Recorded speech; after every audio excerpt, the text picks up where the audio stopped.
This is Guinness beer, first produced since 1759 in Dublin, Ireland. It's a stout beer, very dark, very black.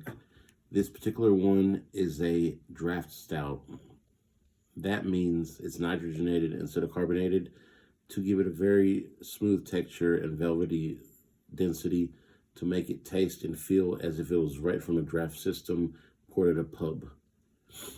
This is a very favorite beer of mine. I love this for any time of the day, any time of the year, but especially on St. Patrick's Day.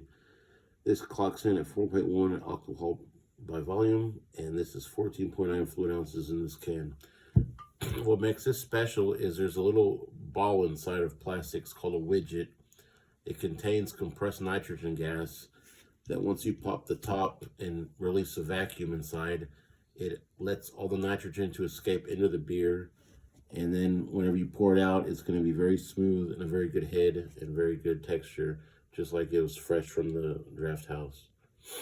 So this one is going to be a very special one, and let's see what it is.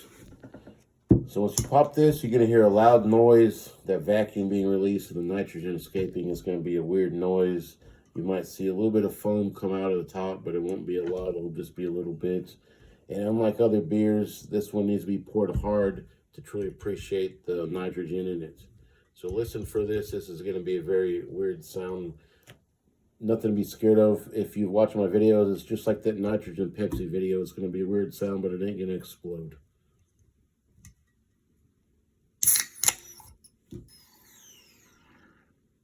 And this time, oh no, it's coming a little bit.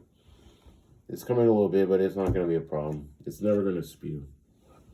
So now, the can says the directions, give it a few seconds of nitrogen release. Once the nitrogen releases, you're going to pour it hard into a glass. Now, it should be a pint glass. Apologies, I don't have my pint glass available. You usually review stuff in a Coca-Cola glass, but I think an actual mug is more appropriate than a Coca-Cola glass. So, let's see what it is.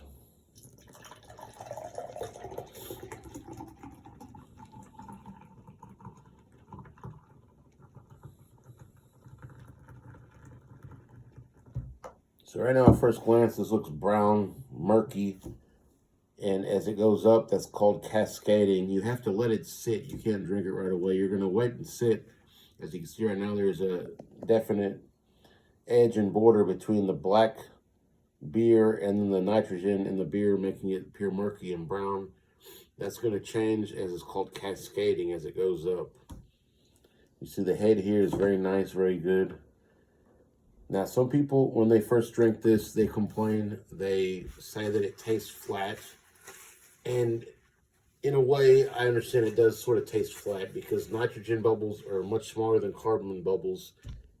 And it does sort of, in layman's terms, taste flat. But actually, it is bubbles in it. It is, you know, properly a beer. It has the gas in it, but the gas is a different texture. But this is very good because it recreates the way it is in a pub. So you see, as it's going up and up and up, you can see the difference in the color, difference in the texture.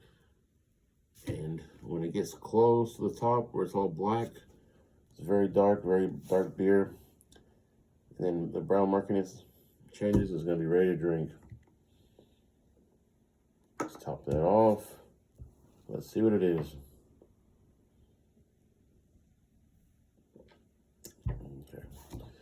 Very good flavor, very chocolate notes, very coffee notes. Like I said, some people might describe it as flat, but it is gassy. It is right as a proper beer. It's just very, very, very smooth. It tastes a little bit roastiness because what makes a stout is they roast the barley before they brew with it. It tastes very roasty due to that, very smoky. It tastes very chocolatey, almost like dark chocolate, like if you like that kind of taste. Very coffee if you like it. In fact, some brewers actually put chocolate and coffee in the beer whenever they brew it, but they don't. They just use pure ingredients, malt and hops and everything. You can't taste the hops too much, really. You taste more so the malt. You get the hops on the back end, a little bitterness from it if you taste all the malt in the front. But it's a very good beer. I like it. Try this beer if you ever want something different, because this is quite different than like an average lager or pilsner. It's kind of an acquired taste. You got to get used to it, but once you have it a few times, I think if you have it a few times, you'll appreciate it, and might be a new thing to keep in your refrigerator. Try it and see what you think. Thanks.